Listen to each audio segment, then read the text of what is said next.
O mercado da construção civil, em muitos momentos brasileiros, especialmente no Rio de Janeiro, já foi a área econômica onde mais empregos foram ofertados à população.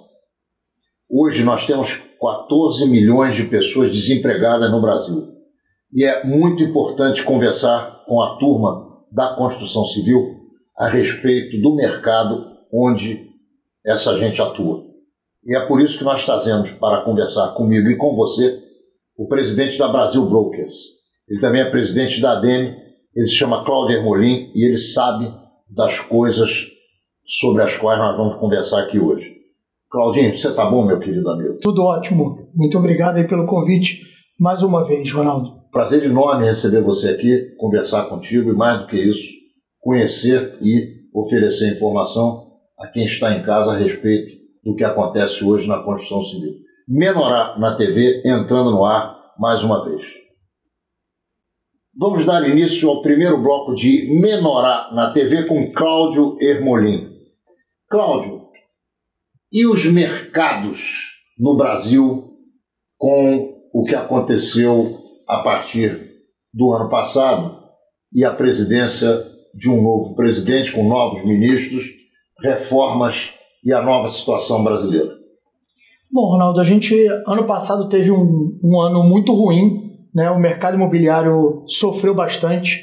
O ano de 2016 foi o pior ano da história do mercado imobiliário a que se tem recordação, né? Assim, para os mais novos, com certeza foi o pior momento, mas para aqueles que já estão há mais tempo nesse mercado, todos dizem que foi o pior momento da história do mercado imobiliário. A gente teve um ano complicado, né, por conta de mudanças no governo, tivemos um ano de crise por conta do cenário macroeconômico no Brasil e o mercado imobiliário, sendo um mercado que atua com um produto de um valor agregado muito alto, ele sofre imediatamente no momento em que você tem essas incertezas pairando no ar. E 2016 foi um ano de incerteza, né? Foi um ano que a gente começou sem saber qual presidente terminaria, foi um ano que a gente começou com uma eleição municipal no meio do caminho, foi um ano que a gente começou com as questões da Lava Jato, que perduram até hoje, então foi um ano de muitas incertezas. Nas incertezas, o mercado imobiliário sofre imediatamente.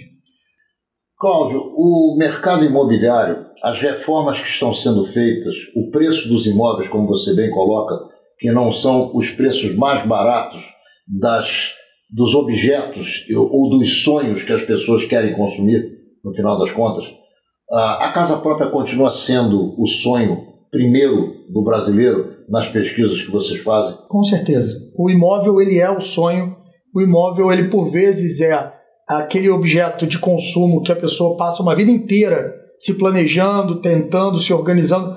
Infelizmente, tem vezes que não consegue, né? Então, ele está no topo da pirâmide de desejos de qualquer um, principalmente no Brasil, onde existe essa cultura da propriedade, onde a pessoa só descansa no momento em que ela tem o seu teto, onde ela tem efetivamente a sua propriedade, um lugar para ela morar. Então, é cultural. Aqui no Brasil, a gente está longe de chegar próximo à possibilidade de esgotar essa demanda. Essa é uma demanda enorme, né? Por anos e anos a gente passou sem nenhum tipo de incentivo ao financiamento da casa própria. Se a gente lembrar, essa abertura do crédito para a casa própria é muito recente. Então a gente tem ainda uma demanda, um déficit habitacional enorme no Brasil que precisa efetivamente ser atendido. Como você disse, a crise de 2016, ou que culminou no ano de 2016 e que vem sofrendo a crise vem sofrendo baques e a economia vai melhorando, mesmo que aos pouquinhos. Ela criou órfãos na questão da casa própria e na questão dos negócios imobiliários. São pessoas que se desempregaram, são pessoas que passaram a ganhar menos, são pessoas que obrigatoriamente tiveram que reduzir a sua jornada de trabalho e, com isso, os seus ganhos mensais. E aí eu te faço a seguinte pergunta: como esse fator influiu decisivamente no fato de que muitas das companhias imobiliárias deixaram de receber as suas prestações com relação aos imóveis que foram vendidos? Não tenha dúvida que, assim, todos nós sofremos com essa crise. O mercado imobiliário, no momento em que aumentou a taxa de desemprego, aumentaram as taxas de juros, apertou a liberação de crédito por parte dos bancos, nós sofremos imediatamente, né? Porque na vida das pessoas, o financiamento da casa própria é a maior prestação no valor agregado, né? Até porque ele está comprando um bem que tem o maior valor da vida que ele vai ter economicamente ativa. Então, o que acontece é que no momento em que você aumenta a taxa de desemprego, sobe a taxa de juros, aperta o crédito, o mercado imobiliário sofre imediatamente, seja com a redução da velocidade de vendas, seja com o aumento na inadimplência, seja com a questão dos distratos, que são daquelas pessoas que efetivamente não conseguem continuar pagando as suas obrigações em dia. Esse que não consegue pagar e que mereceria o desfazimento do negócio feito, ou seja, o imóvel foi comprado, a pessoa não consegue pagar, a construtora realiza aquilo que ela prometeu, que é a construção do imóvel. A figura do distrato que você colocou com clareza, ela no final das contas solucionaria esse problema. O que é que vem acontecendo com relação a esse ponto?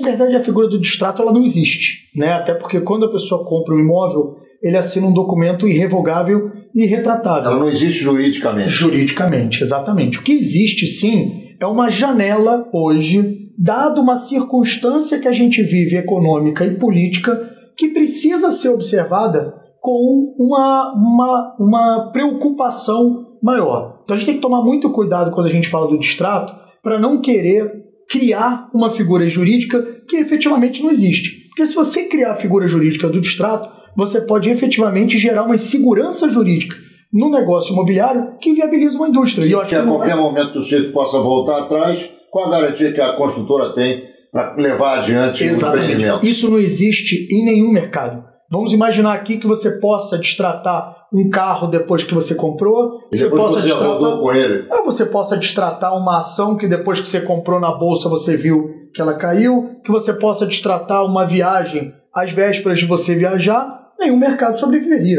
Então, assim, o distrato, na nossa visão, ele continua sendo altamente nocivo para o mercado. Ele não deve existir como figura jurídica. Quem vem praticando essa ideia, ou esse fato, ou essa fórmula do distrato? Alguém pratica isso? Bom, a verdade é que hoje, no Brasil, nós temos situações que são particulares do nosso país. O que a gente vem assistindo hoje são decisões judiciais que levam a pessoa a conseguir os seus distratos junto ao incorporador, a justiça entendendo que está fazendo justiça com essas pessoas porque são hipossuficientes ou porque estão numa situação de fragilidade, mas eles esquecem que você está fazendo justiça para um, mas você está cometendo injustiça para outro. Então você está tomando decisões imaginando que você está beneficiando o consumidor, mas no final do dia você está inviabilizando um setor inteiro importante, fundamental da economia, que é o mercado imobiliário. E pior do que isso, está dificultando a consecução dos projetos dos outros consumidores que são associados a esse em cada empreendimento. Não tenha dúvida, não tenha dúvida. E aí, qual é a defesa que nós, como ADEME, fazemos o tempo inteiro sobre esse assunto? Primeira coisa, a justiça precisa diferenciar quem é consumidor de quem é investidor do mercado imobiliário. Né? Então, aquele cara que é hipossuficiente, que está comprando seu primeiro imóvel, que está comprando um imóvel Minha Casa Minha Vida, que porventura tenha ficado desempregado e comprovadamente mostre que não tem mais recurso para pagar as suas prestações, essa pessoa ela precisa sim ser cuidada, precisa ser analisada com carinho, e as incorporadoras e construtoras têm todo o interesse de sentar e negociar com esse cliente. Agora, o que não pode é você fazer a mesma tratativa, a mesma negociação para um cara que está comprando um imóvel para upgrade, que está comprando uma sala comercial, que está comprando uma loja, porque esse cara está fazendo um investimento. E como investimento ele pode dar certo, como pode dar errado. Né? O que a gente coloca o tempo todo para a justiça é o seguinte: por que então esses mesmos clientes, quando tiveram efetivamente resultado positivo nos seus investimentos imobiliários, não devolveram parte desses lucros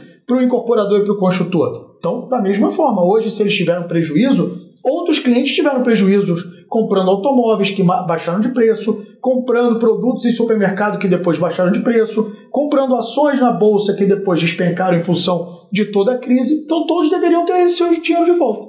Quando o sujeito não consegue pagar, você está explicando isso de uma maneira muito clara, ele vai ao judiciário, eventualmente. No judiciário, ele tem a chance de conseguir implementar aquilo que ele pede, ele também tem a oportunidade de perder a demanda que ele tem. E a mesma coisa acontece com o outro lado, que é o lado da construtora.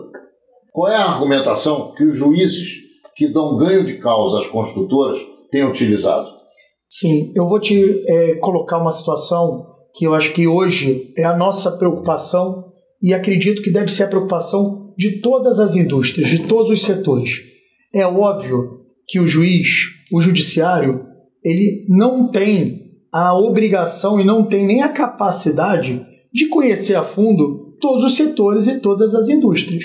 Agora, por outro lado, a gente vive sim, infelizmente no Brasil, um modelo de judicialização de todo tipo de discussão. Então, o que a gente hoje tem tentado trabalhar dentro da ADEME é, primeiro, buscar o entendimento do setor judiciário a respeito da nossa atividade, né? Mostrar para o judiciário que na hora que ele está dando o ganho de causa para uma pessoa que conhecia dos riscos do mercado, que adquiriu um imóvel sabendo que ele poderia ganhar preço ou perder preço, ele está prejudicando os outros consumidores que estão pagando em dia e que vão ter a sua obra desprovida daqueles recursos na hora que vai ser feita a devolução. Então, acho que o primeiro passo é explicar para o Poder Judiciário, explicar para as pessoas que atuam no Poder Judiciário, em qualquer uma das esferas, como funciona o mercado imobiliário. Aqueles que funciona com qualquer mercado. Funciona com qualquer mercado. Pode subir, pode cair. Mas acho que a grande diferença, Ronaldo, do nosso setor é que o nosso ciclo é muito longo. Então, nós temos, em média, da compra do terreno, lançamento e a entrega do empreendimento, de 3 anos e meio a 4 anos. Então, imagina o empreendimento que está sendo entregue agora e os extratos ele ocorrem 90% das vezes no momento da entrega das chaves, que é quando vem a parcela para você financiar ou você que está com recursos próprios. Então você imagina qual é o cenário do Brasil hoje. Vamos botar no final de 2016, que nós acabamos de falar de crise econômica, crise política, e qual era o cenário do Brasil 3 anos e meio antes, ou seja, no meio de 2012. Antes da gente ter Olimpíada, antes da gente ter Copa. Euforia. E aí, como é que você faz? Então, assim, a diferença do nosso setor para os outros setores é isso. É o tempo, a maturação é grande, o prazo é longo, o ciclo é longo, e é isso que, por vezes, o judiciário, as pessoas que julgam e decidem nesse país, não conseguem enxergar, né? O ciclo é longo, a mudança é grande, mas a mudança ela acontece para os dois. O próprio incorporador construtor, quando comprou o terreno lá em 2012, 2013, também pagou o preço do terreno naquela época mais caro, ele contratou os engenheiros mais caro, ele pagou pela obra mais caro, então o risco foi para todo mundo. Deixa eu te fazer uma pergunta que me parece óbvia, mas talvez não seja, porque cada mercado tem sua peculiaridade. Quando você sai numa cidade infernalizada, como São Paulo, por exemplo, Rio de Janeiro, essas grandes cidades brasileiras que hoje vivem à mercê da violência urbana, e você sai numa motocicleta ou num automóvel, você tem um seguro que proteja a tua propriedade. Um cidadão que compra um imóvel, ele não pode segurar a sua incapacidade de pagar pelas prestações que ele arcou quando ele assinou o contrato? Existe hoje, para o modelo popular, Minha Casa Minha Vida, que você faz o financiamento durante a obra, existe sim um seguro que te protege caso você tenha algum percalço no longo do caminho. Você protege o consumidor e protege também, obviamente, o lado do incorporador. Você protege os dois lados, mas isso acaba funcionando exatamente para o hipossuficiente, para aquele cara onde o emprego ele é a única geração de renda daquela pessoa. Então, se ele perder o emprego, ele automaticamente tem que parar de pagar. Agora, nos outros setores, não dá nem para você criar esse tipo de mecanismo, porque no final do dia, você está fazendo um investimento sabendo dos riscos que você está correndo. A questão hoje é muito mais de existir esse equilíbrio, de você proteger quem é hipossuficiente, mas você também proteger o empresário, aquele que está acreditando na cidade, que está investindo, que está gerando emprego, que está pagando impostos, de uma insegurança jurídica hoje que ele sofre de repente, ele ter uma avalanche de distratos e esses distratos serem ganhos na justiça. E inviabilizam a empresa, inviabilizam o setor, os outros consumidores e inviabilizam os empreendimentos. Eu vou te dar um exemplo. Recentemente, uma grande empresa do setor, uma das maiores do Brasil, tá? Eu não vou aqui colocar nomes, mas uma das maiores empresas do nosso setor no Brasil, na sua divulgação de resultados, que é pública, essa empresa colocou o seguinte, que se a questão do distrato não for resolvida de forma urgente, o setor imobiliário no Brasil vai acabar. Essa é a gravidade do assunto que a gente está falando aqui. Estamos encerrando o primeiro bloco de Menorá na TV com Cláudio Ermolim. Ele é o presidente da ADEME e também é o presidente da Brasil Brokers. Não saia daí, porque mais informações importantes para você que é consumidor de imóveis, que compra imóveis, ou que vende imóveis, ou que incorpora. Você que efetivamente tem um sonho da casa própria, é bom para você. Não saia daí. Estamos de volta com Cláudio Ermolim e o mercado imobiliário. Cláudio, euforia, Olimpíada... Não era isso, não. É isso mesmo. Tá. Saúde. Estamos de volta, de novo. Estamos de volta com Cláudio Ermolim, ele que é o presidente da ADEME e também da Brasil Brokers. Cláudio, ano de 2013, 2014, 2015, 2016, euforia anterior à Olimpíada, um pouco antes a Copa do Mundo em 2014, o Brasil nadando de braçada, entre aspas, porque era o que todos pensávamos, e hoje nós estamos vendo que a história não era bem assim. Como é que você compararia esse momento com o momento da crise que chegou logo em seguida no mercado imobiliário? A gente viveu um momento ímpar, né? Eu costumo comparar que é como se a gente tivesse preparado a casa para a festa, a gente tivesse enfeitado a casa, contratado o melhor buffet, o melhor DJ, o melhor barman, tudo, fez os convites e na hora da festa, infelizmente, a gente acabou não conseguindo aproveitar a festa, porque a gente ficou tão cansado, né, tão estressado com a organização que a gente acabou não conseguindo aproveitar. Fazendo um paralelo, é isso que o mercado imobiliário hoje sente na cidade do Rio de Janeiro especificamente, porque o que a gente viveu de transformação na cidade do Rio de Janeiro nesses anos aí que você descreveu, antes da Olimpíada e antes ainda da Copa, foi algo inédito, né? Se a gente reparar a quantidade de túneis que foram construídos na cidade, expansão do metrô até a Barra da Tijuca, BRT Transoeste, Transolímpica, Transcarioca, né? Ou seja, tudo aquilo que a gente sonhou sair do papel, começou a sair do papel, né? A gente viu a duplicação do elevado do Joá, né? O trânsito de entrar e sair da Barra da Tijuca, que sempre foi um gargalo para o mercado imobiliário, inclusive vender Barra da Tijuca, né? A Barra da Tijuca sempre teve uma limitação de crescimento de preço, porque entrar e sair da Barra da Tijuca era um problema, porque o metrô não chegava na Barra da Tijuca. Então o mercado começou a ver todas essas ações e falou, bom, vamos surfar a onda, né? A gente criou leis de incentivo à construção de hotéis, criou lei de incentivo a construções no Porto Maravilha, né? Que era uma outra área de expansão da cidade do Rio de Janeiro. Não faltava dinheiro para os empreendimentos? Não faltava, as coisas andaram? Não faltava dinheiro, as obras estavam acontecendo, as arenas estavam ficando prontas, o Parque Olímpico estava ficando maravilhoso e tivemos, sim, uma belíssima Olimpíada. Sem dúvida nenhuma. O momento olímpico... Ninguém pode dizer o contrário. Foi sensacional. O que eu vejo é que, mesmo com toda essa euforia, com tudo isso que eu acabei de descrever, a gente conseguiu chegar ao final de toda a execução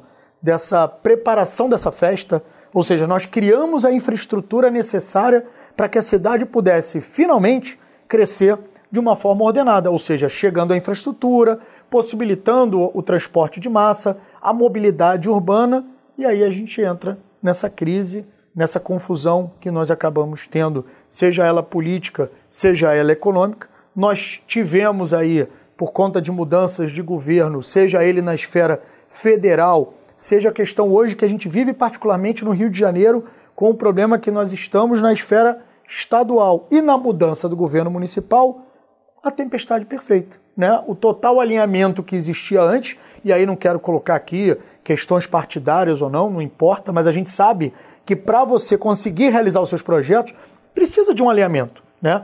municipal, estadual e federal. Esse alinhamento que um dia existiu, ele de repente desalinhou por completo e esse desalinhamento prejudicou ainda mais a cidade do Rio de Janeiro, o estado do Rio de Janeiro, que entrou numa crise econômica, que entrou num momento de quebra, né, do estado, um momento que a gente imaginava que a gente poderia começar a usufruir de toda essa infraestrutura, infelizmente ele não aconteceu. Então o que a gente vê hoje pós-Olimpíada? Infelizmente a gente vê hoje uma discussão em relação ao que deve ser feito com os equipamentos olímpicos, o que deve ser feito com um equipamento fundamental para a cidade do Rio de Janeiro, como o Maracanã. Se discute se vai acabar a licitação da empresa que tinha ganho, se faz uma nova licitação. Isso tudo gera insegurança para que as pessoas venham investir na cidade, venham investir no estado e até no país, porque uma empresa de fora, né? Eu não sei se você viu recentemente, mas essa empresa francesa que está participando da licitação,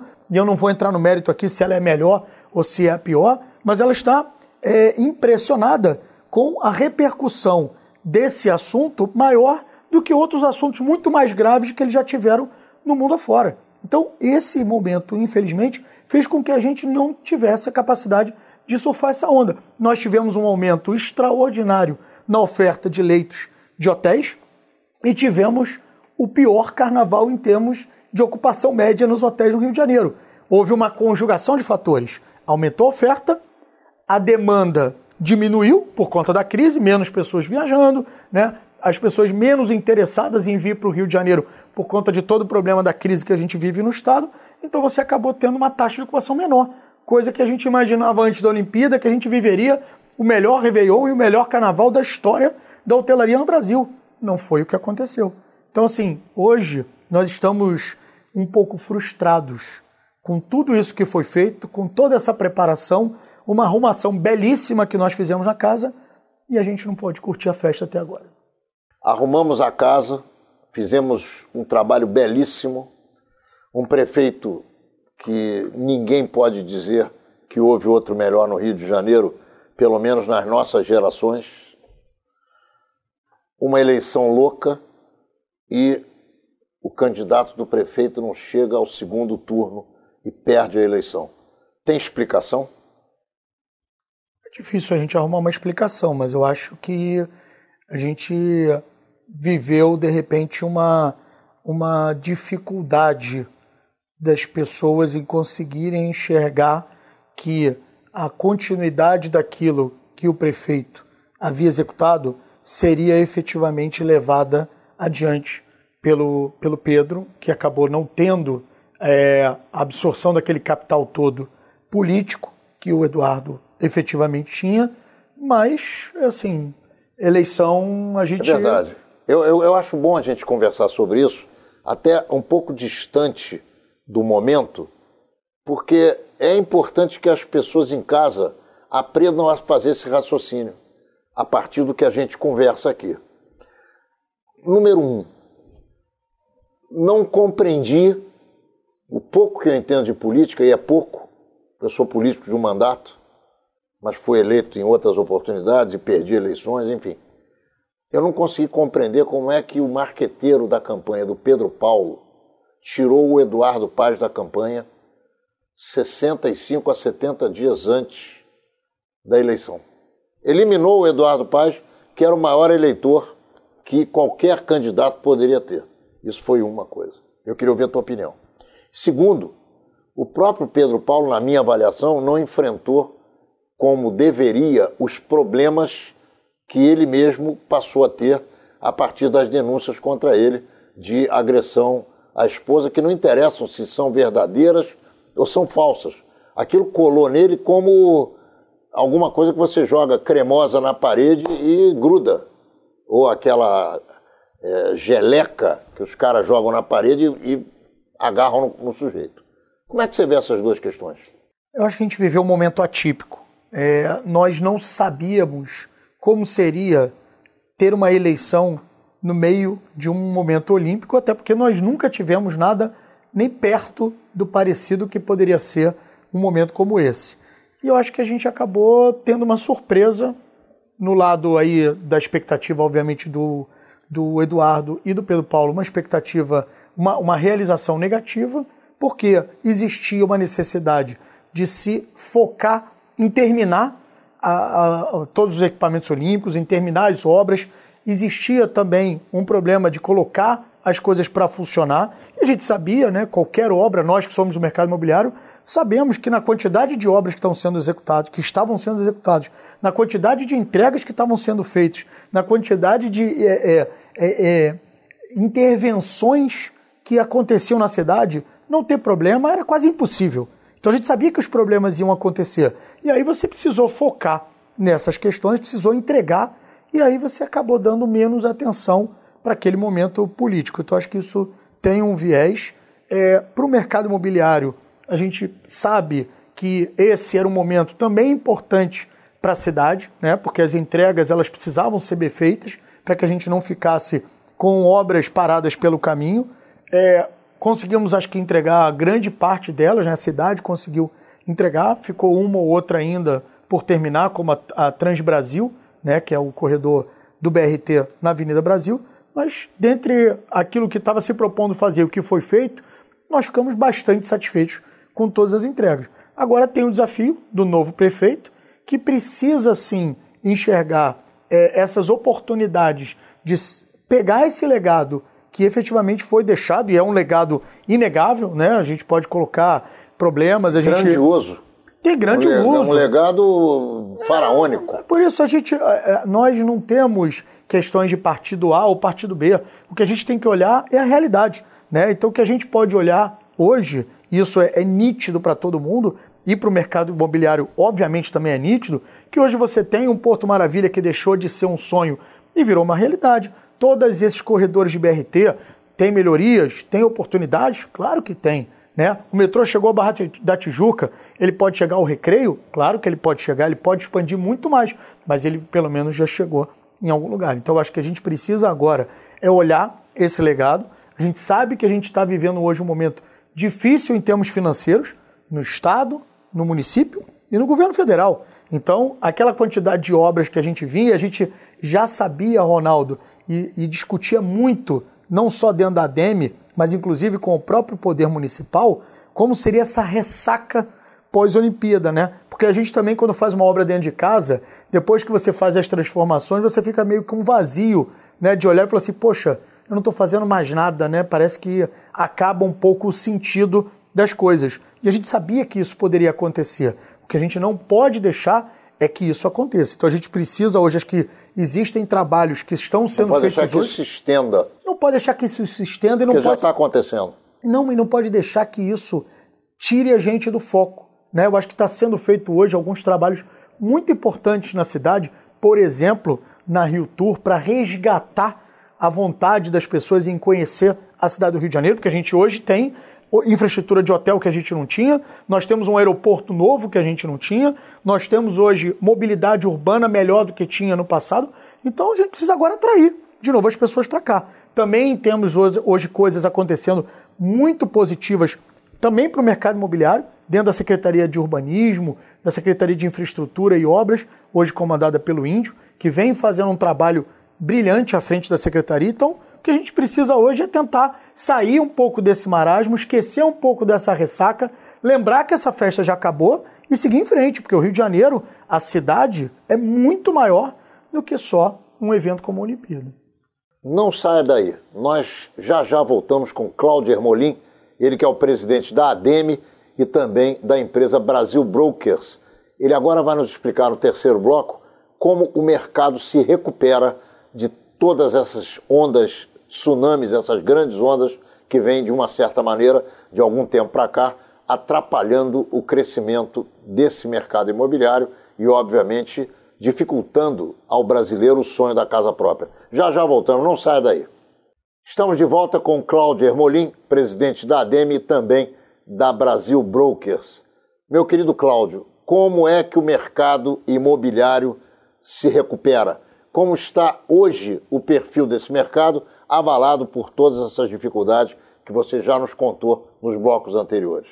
Bom, Ronaldo, acho que a boa notícia é que a gente começou o ano de 2017 melhor do que a gente terminou o ano de 2016.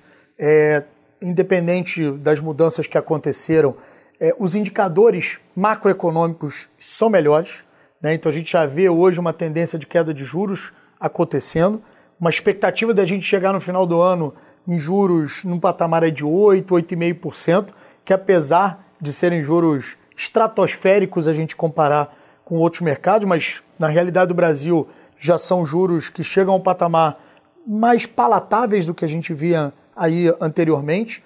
A gente começa a ver também uma melhoria no crescimento, né, no PIB. Já se fala esse ano de um pequeno crescimento, mas é melhor do que recessão, né? Ou seja, não crescer nada ou ter um crescimento negativo, que foi o que a gente acompanhou nos últimos anos. A gente começa a falar da inflação chegando no centro da meta no final do ano, né? Coisas que a gente via uma inflação preocupando aí a vida, né, da gente que recentemente começou a ter a experiência de viver uma economia estável. Começa a haver sinais de melhoria no desemprego, né? Ou seja, ter menos desemprego. É óbvio que o desemprego ainda vai levar um tempo para poder se recuperar e chegar nos patamares que a gente já teve. Mas eu acho que assim, todos esses indicadores, eles ajudam o mercado. Como eu falei já aqui no programa, o mercado ele tem uma sensibilidade muito grande a esse cenário macro.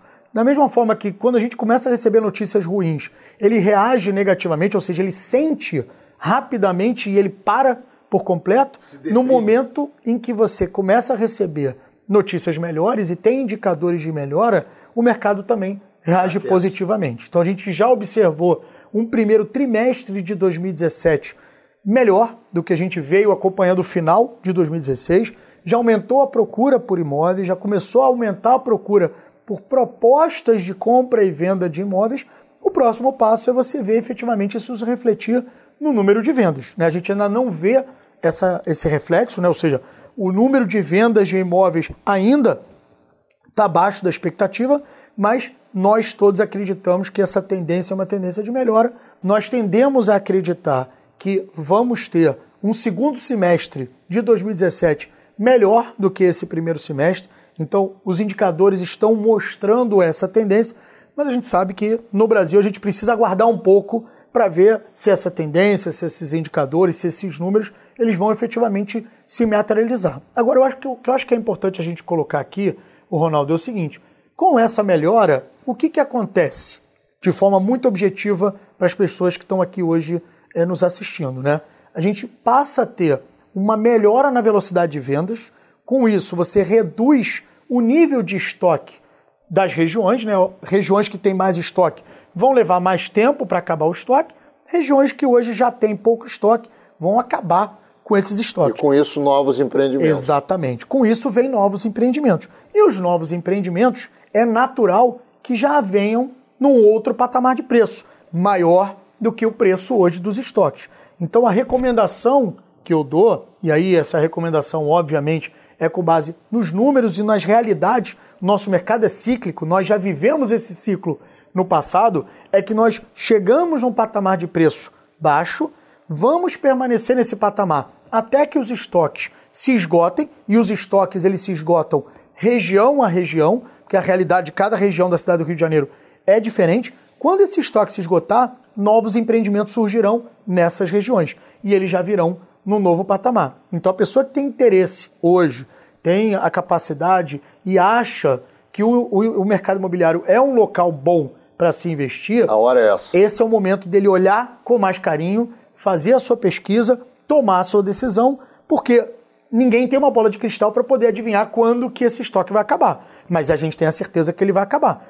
Mais rápido, menos rápido, dependendo da situação da região. Agora, a certeza que nós temos é que no momento em que voltarem os empreendimentos, eles voltam. Com preços maiores. Isso já está acontecendo em São Paulo. Então, o que vai acontecer aqui é o que já está acontecendo hoje em São Paulo. Então, São Paulo já reaqueceu, já existem novos lançamentos acontecendo na cidade de São Paulo, em regiões que tinham estoque, e esses lançamentos já estão vindo num outro patamar de preço. E por uma questão muito simples. Ninguém vai colocar um produto novo se não for para rentabilizar efetivamente o seu investimento. Então é melhor não lançar. Se ele vai lançar, é porque ele acredita naquele novo preço. Ô Cláudio, tem gente que brinca que começa a ver luz no fim do túnel, mas na verdade é um trem que vem em alta velocidade com os faróis acesos.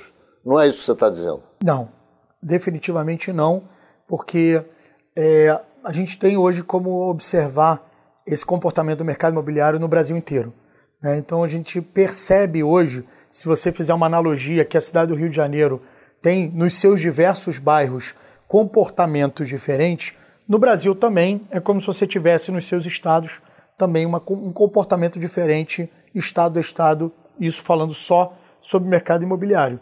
Então você tem no Brasil estados onde o estoque era muito mais alto do que a demanda, e efetivamente hoje você vê uma demora nessa recuperação do mercado imobiliário nesses estados, mas em contrapartida você já vê estados que tinham menos estoque ou que tinham menos estoque de determinados produtos, e aí esses estados você já vê uma recuperação. Se você quiser fazer essa analogia e olhar para o Rio de Janeiro, a gente vai perceber que com certeza essa luz no fim do túnel não é uma locomotiva vindo na nossa direção. É realmente a saída do túnel, é realmente uma melhora desse cenário. Obviamente que determinadas ações precisam também acontecer para que essa saída tenha, vamos dizer assim, o tamanho que a gente precisa, né, que essa iluminação seja suficiente para recuperar não só o mercado imobiliário, mas toda a economia. E aí a gente está falando aí das reformas que estão sendo votadas, reforma trabalhista, reforma da Previdência, reforma política. Então, assim, tem um dever de casa grande que o governo precisa fazer para que a gente possa chegar aonde a gente acha que precisa chegar aqui no Brasil, no estado do Rio de Janeiro e na cidade do Rio de Janeiro. Mas o que a gente já observa, Ronaldo, é que outros mercados imobiliários no Brasil já estão reagindo. Muito bem. São Paulo é um mundo completamente diferenciado em termos de Brasil, na minha avaliação. São Paulo é industrial, São Paulo tem recursos e gera recursos muito diferentemente do que acontece hoje no Rio de Janeiro, que nós temos uma situação quase que falimentar. E quando você olha para São Paulo e vê recuperação em São Paulo, obviamente a velocidade dessa recuperação no Rio de Janeiro me parece, eu não sei se eu estou certo ou errado, me parece mais lenta. Você também é dessa opinião ou você tem uma opinião diversa? Não, eu acho que o mercado do Rio de Janeiro ele tem hoje uma dificuldade maior do que São Paulo, por exemplo, porque a gente tem uma economia que, além de estar hoje, em termos de Estado, né, numa situação muito complicada economicamente falando, mas nós também tínhamos uma dependência, ainda temos uma dependência muito grande de um setor que foi o que mais sentiu com toda essa conjuntura, né? O setor de óleo e gás, ele sofreu primeiro com o aumento do valor da commodity, né? Então isso praticamente estagnou, inviabilizou por um determinado período o pré-sal, que era a grande alavanca de crescimento e de geração de recursos na cidade do Rio de Janeiro e no estado do Rio de Janeiro.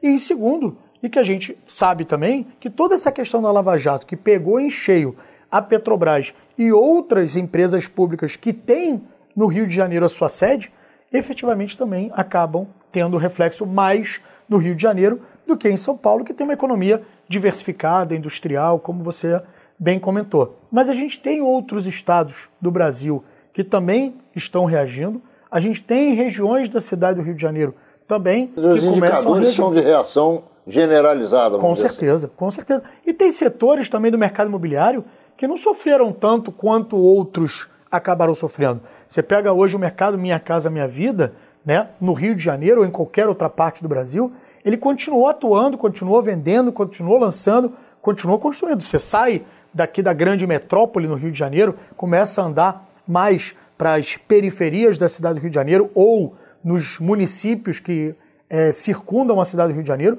você vê lançamentos imobiliários sim, mas num segmento específico do Minha Casa Minha Vida. Cláudio, em que nível, em que patamar, na sua avaliação, esse sistema de corrupção que a Lava Jato colocou às claras prejudica o andamento do país em geral? E eu pergunto a você imagina que vai haver uma solução para essa questão? Com tanta gente lutando contra e tanta gente com medo e tanta gente sendo obrigada a fazer delações e muitas delações que deveriam ser feitas não acontecem? Ronaldo, eu sou um otimista por natureza, eu sou um amante da nossa cidade, do nosso estado e do nosso país. Então eu acredito sim na eficiência de todo esse processo que está acontecendo. Eu tenho certeza que as instituições saem mais fortalecidas depois de todo esse processo e também tenho certeza que todos nós vamos ter uma estrutura melhor nessa relação do público e do privado, porque essa relação ela existe e precisa existir em qualquer lugar do mundo. A questão é qual é o limite dessas relações, mas o público não vive sem o privado e o privado não vive sem o público. Então essa relação, essa parceria, né, esse trabalho em conjunto, ele é importante. Eu acho que o que hoje todo esse processo está criando de oportunidade é a gente regulamentar melhor essa situação, fortalecer melhor essas relações e com isso a gente sair num patamar, na minha opinião, melhor do que a gente entrou em toda essa situação que hoje, com certeza, trava praticamente o Brasil, né? Porque a gente fala hoje, são grandes empresas, são políticos importantes, são pessoas que têm influência, então não tem como esse momento de incertezas, de denúncias ou de apurações ainda que precisam ser feitas não influenciarem a economia como um todo. É lógico que acaba influenciando. Alguns dias atrás nós tivemos o 1º de maio, com muitas manifestações públicas, e nós tivemos uma greve geral forçada, onde piquetes foram levantados, as pessoas foram obrigadas a permanecer nas suas casas, muita gente querendo pegar a condução sem poder, barcas no Rio de Janeiro sendo impedidas de serem ocupadas pelos passageiros normais. E, na minha avaliação, o resultado da greve foi o pior possível e o resultado do 1º de maio ainda não dá para se avaliar direito, nós precisamos de alguns dias a mais. Como você vê esse momento de violência política nas ruas do Brasil? Eu acho que nada se resolve à força. Eu acredito que o diálogo é a melhor maneira. Nós acreditamos, o mercado imobiliário entende que o diálogo, a conversa é a melhor forma de você conseguir. Existem inúmeras formas de você manifestar, de você protestar, de você colocar as suas ideias, e a gente acredita que nenhuma forma forçada, onde você obrigue de repente pessoas que não queiram se manifestar ou não queiram protestar, sejam obrigadas, ela é efetiva. Nós chegamos ao final, infelizmente, dessa nossa conversa que poderia durar horas e horas. E eu quero pedir a você que ofereça aos nossos telespectadores uma mensagem de otimismo para que a gente possa fechar essa nossa conversa com vontade de sair daqui e correndo na Brasil Brokers ou na ADEME e, com isso, obter a melhor informação, obter o melhor produto e obter a melhor condição para aqueles que querem a casa própria, aqueles que querem a sua loja ou o seu escritório poderem se posicionar. O que é importante a gente colocar para todos vocês é que a gente acredita que a gente vai viver um momento em 2017 melhor do que a gente viveu em 2016, que o mercado imobiliário ele sempre foi e continuará sendo um mercado de oportunidades. Então acho que a gente precisa hoje ter a tranquilidade de analisar aquilo que se encaixa melhor no perfil de cada um dos consumidores, que se encaixa na capacidade financeira de cada um daqueles pretendentes ao mercado imobiliário, fazer a melhor busca, fazer a melhor procura e efetivamente realizar o seu negócio, realizar a casa própria, realizar o seu investimento, porque esse é o sonho de todo brasileiro, esse é a vontade de todo investidor de realizar um investimento de qualidade que se perpetue para outras gerações. E é isso que o mercado imobiliário pode oferecer. Menorá na TV entrando no ar mais uma vez na quinta-feira que vem, às 10 horas da noite, pelo canal 25 da NET. E também em todos os dias e horários que você já se acostumou a nos assistir e que você pode conferir aqui embaixo da telinha. Nos vemos lá.